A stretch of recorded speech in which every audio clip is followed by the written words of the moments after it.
Arthur, c'est-à-dire que ceci. Alors, en direct avec le roi Burgonde, Bonjour. la voix d'Obélix.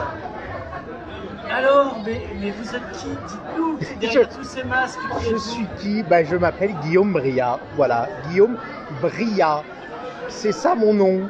Alors, on vous connaît effectivement pour la voix d'Obélix et pour le roi fameux Burgonde. Roi Burgonde. Mais vous faites aussi du théâtre. J'ai fait beaucoup de théâtre, en fait, j'en fais plus beaucoup malheureusement. J'ai fait une pièce en 2019. J'ai eu chaud juste avant le Covid. Et une pièce qui s'appelait Jo, une mise en scène de Benjamin Guillard. Mais j'ai fait 15 ans pratiquement de théâtre.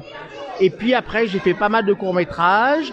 J'ai fait des longs-métrages, toujours comme ça un petit peu avec... Je suis un peu le spécialiste des micro-rôles dans les longs-métrages et presque des rôles principaux dans les courts-métrages. C'est presque un peu vrai, voilà. Et là, j'ai fait effectivement en 2019, j'ai pu tourner... 2019, oui. J'ai pu tourner le film Kaamelott d'Alexandre Astier. Où mon personnage, roi Burgonde, a pris un peu s'est étoffé et son intervention est assez importante dans le film, voilà. Et elle est décisive, il donne la victoire.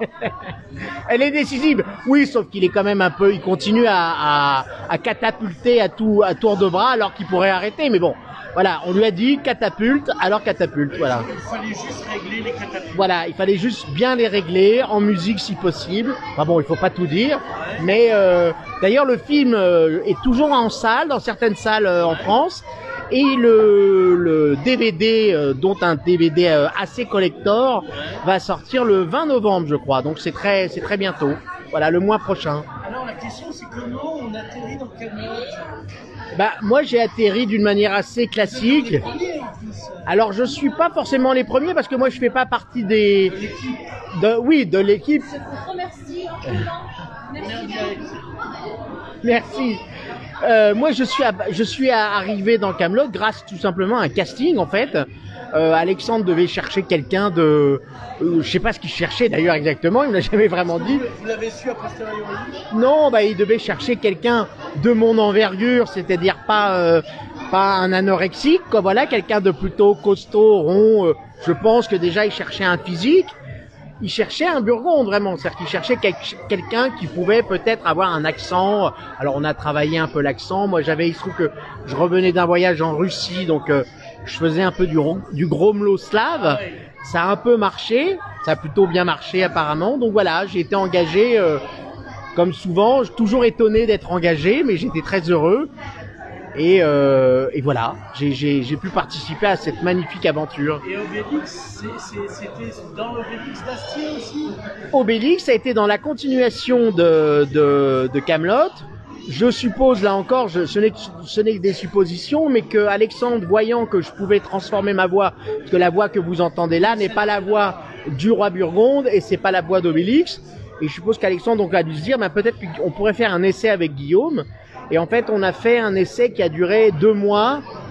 J'ai dû travailler 1 semaine sur 2 mois. On a fait ce qu'on appelle des voix maquettes, c'est-à-dire que je prêtais ma voix.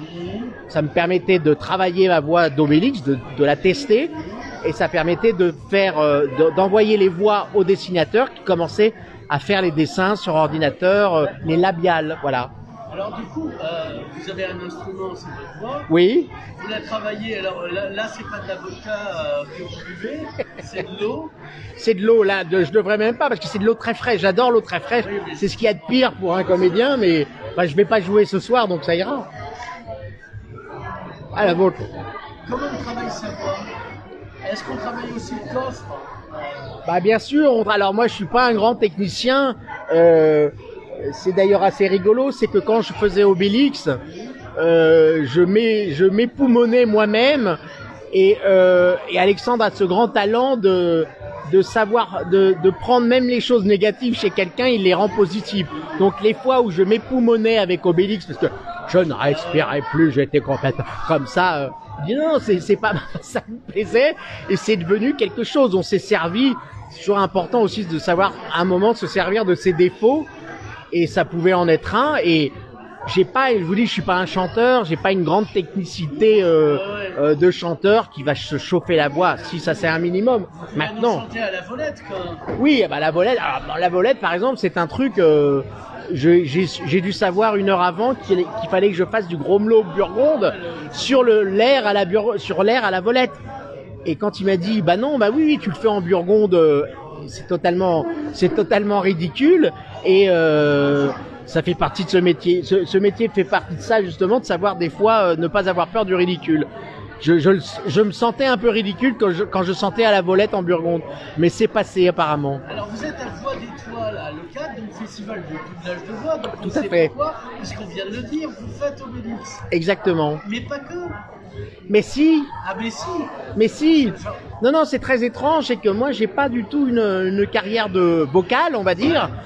Encore une fois, vraiment, je me répète, mais grâce à Alexandre, en plus, j'ai commencé par un gros morceau qui est Obélix, c'est pas rien.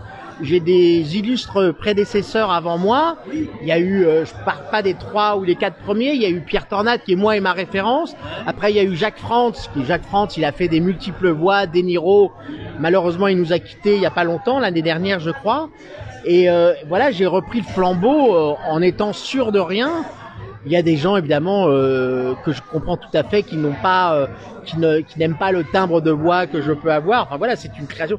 Finalement c'est un exercice difficile parce que c'est pas une vraie création, parce qu'il faut se remettre quand même dans ce qui existe déjà. Comme je dis toujours, je vais pas faire une voix de crécelle pour Obélix, bien évidemment. C'est une voix grave, une voix ronde, mais automatiquement on amène son timbre et sa personnalité. Voilà.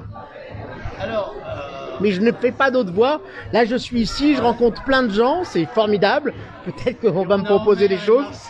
Oh là là, bah eux, c'est mes parents, hein. C'est mes parents. Oh le lapsus, c'est mes parents. C'est mes parents, c'est eux qui m'ont fait venir ici, en fait. Et j'en suis ravi, vraiment. C'est un très beau festival. Les gens sont absolument adorables. On voit des dessins animés splendides, très différents. Non, c'est très beau, vraiment.